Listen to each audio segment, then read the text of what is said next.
E aí pessoal, tudo certo? Começar aí, né, mais uma videoaula. Vou falar aqui para vocês de indústria, né? Vou dar continuidade na realidade ao capítulo que a gente já estava vendo, né, da frente 2, capítulo 3, né? Só para a gente fazer uma, uma recapitulada aí, ó. Nós já vimos os tipos de indústrias, né? Eu falei das indústrias de base, das indústrias de consumo, né? Os tipos específicos, né? Estava falando para vocês sobre as fases da industrialização, né? Dando características dessa fase, dessas fases, né? Da primeira e da segunda, e estava relacionando esses itens, né? Com cada uma das fases, né? Segundo o que eu lembro mais ou menos, eu já tinha falado da primeira fase, tá? Já havia falado do liberalismo, inclusive, no capítulo anterior, já havia falado do imperialismo no capítulo anterior, já havia falado do capitalismo, das fases do capitalismo, no caso, no capítulo anterior também, no capítulo 2. Tá? Então, só para a gente se situar, né? Nós falamos já a primeira fase e falamos, né, toda essa parte. Falamos a segunda fase, falei do imperialismo na segunda fase e eu ia entrar no capitalismo, tá? Da segunda fase.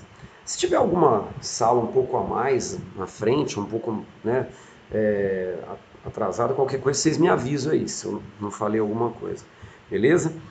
Bom, na segunda fase, pessoal, dá para a gente falar que a gente mantém ainda o capitalismo industrial, né? Continuamos o capitalismo industrial e nós já estamos entrando também num capitalismo que é chamado monopolista, né? Que é aquele que apresenta a formação dos trustes, né? Dos cartéis, tá? Então, esse capitalismo, ele, né, começa as transacionais a surgir, né? Nesse surgimento das transacionais, a gente tem aí a formação, né, dos monopólios e oligopólios, né? Elas começam a querer acumular mais grana, aglomerar mais em determinados lugares, né? Algumas empresas até iniciam, né, a descentralização para ir para outros lugares, né, através aí de redução de custos, né, de no primeiro caso, uma mão de obra mais barata, né, para poder ter uma margem de lucro maior, certo? Finalizando essa parte, né, tanto da primeira, tá, quanto da segunda fase, nós vamos falar os fatores, tá? Fatores locacionais. O que são fatores locacionais? São fatores que levam a indústria a se localizar num determinado lugar. E aí, para a gente falar de primeira e segunda fase, tá? O fator locacional mais importante disparado é matéria-prima, não tem jeito, né? As indústrias na primeira e na segunda fase, elas se instalavam em áreas que tinha matéria-prima, né? Vai puxando setinha, tá? Do jeito que eu faço em aula, eu acho que fica mais fácil, né, para vocês poderem, né, se organizar, né? Um segundo fator locacional também que é importante é a questão da fonte de energia, né? A gente viu aí no caso, né, primeiramente, né, o carvão mineral, tá, na primeira fase, depois o carvão mineral já ligado à siderurgia, já, né, na segunda fase. Aí depois a gente viu também, né, o petróleo já aparecendo, as hidrelétricas também aparecendo na segunda fase. Então, fonte de energia acaba sendo muito importante. Mão de obra. Mão de obra também é muito importante como fator locacional, seria o terceiro fator, né? Ainda não importando muito se a mão de obra é barata ou se a mão de obra é cara, tá? Vamos pensar nisso, né? Mão de obra, beleza? Um quarto fator locacional, dá para a gente falar da infraestrutura de transporte, né? Num primeiro momento, ferrovias, tá? Depois já começam a surgir as rodovias e portos, né? Para poder fazer o escoamento. Transporte hidroviário dá para a gente colocar, mas eu preferiria falar na terceira fase, né?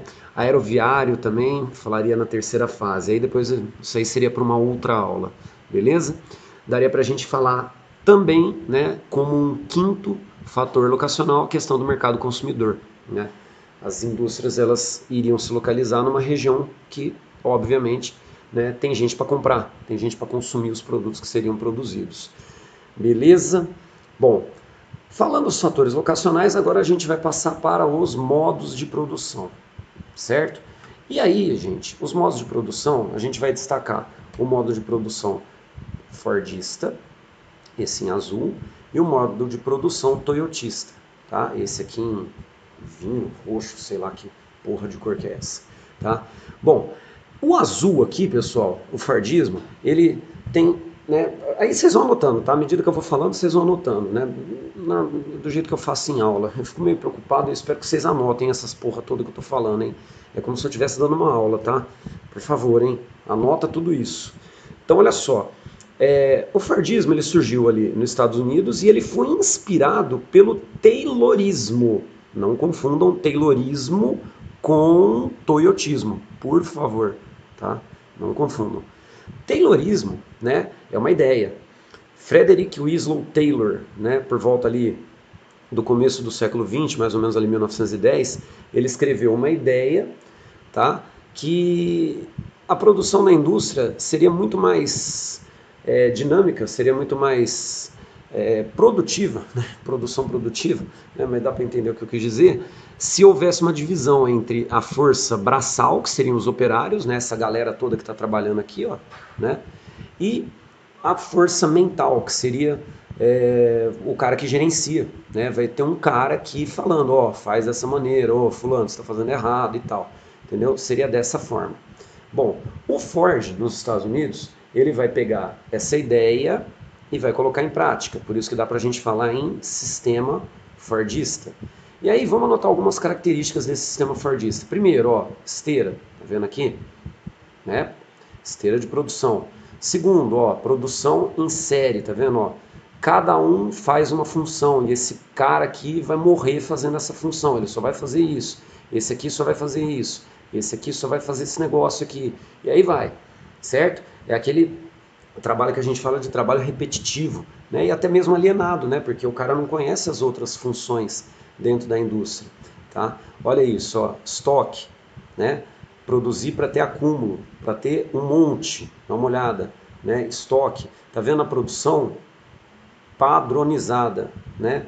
É o chamado Ford T, né? Que todo mundo produzia o mesmo carro, a Ford fazia o mesmo carro 280 milhões de vezes, ó, dá uma olhada, certo? Isso aqui seria o sistema Fordista, né? O sistema Fordista ele acabou sendo um dos fatores que levou, né, à intensificação da crise de 29, porque imagina, você tem uma linha de produção que gera acúmulo e de repente você teve uma diminuição da demanda, né, uma diminuição do consumo.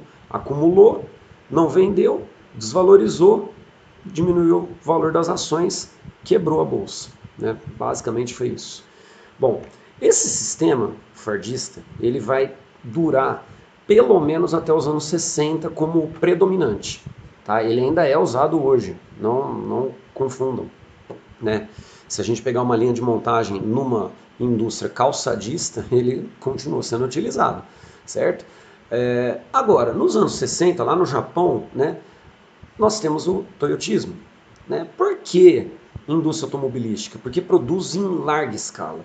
Produz para vender para mercados mundiais. Então, se deu certo na automobilística, né, na Ford, na Toyota, vai dar certo em qualquer outro tipo de produção, né, de indústria, né, no caso. Bom, o toyotismo foi desenvolvido por um engenheiro, né, japonês da Toyota chamado Taishi Ono, né, e ele tem características totalmente diferentes. Primeiro que a empresa pode ser descentralizada, então as transnacionais elas começam a se instalar em outros lugares. Segundo, que dá uma olhada no sistema produtivo, ó, nós temos uma rotatividade do trabalhador. Olha o cara pensando aqui, ó, o cara tem criatividade, ele pode inovar, criar, pensar, diferente do toyotismo que ele não pensa, alienado. Lembra? Produção variada, dá uma olhada, é o que a gente fala de just in time, que é a produção de acordo com a demanda. Por isso, o toyotismo ele tem uma característica que a gente chama de acumulação flexível, né? De acordo com o que o mercado pede. Você até acumula, mas o mercado que determina. Né? Então, o toyotismo não tem alienação, ó, a galera está trocando ideia. Né? O cara que produz, ele troca ideia com o gerente, ou faz assim, que tal se a gente tentar desse jeito, né? Agora, imagina aqui, ó, isso aqui é um sistema produtivo.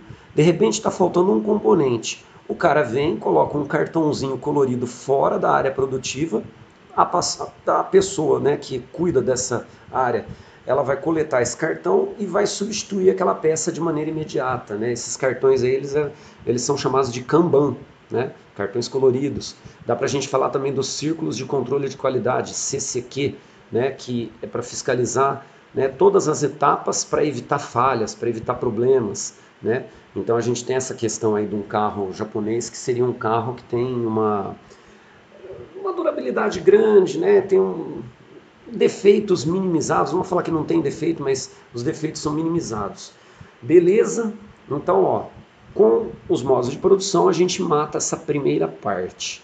Na semana que vem eu entro para falar com vocês, eu falo aqui desse exercício aqui, mas eu entro para falar com vocês da terceira e da quarta fase, que seria o meio técnico científico informacional. Aí a gente vai usar o mesmo padrão que a gente usou aqui. Fechou? É isso aí, pessoal. É nóis.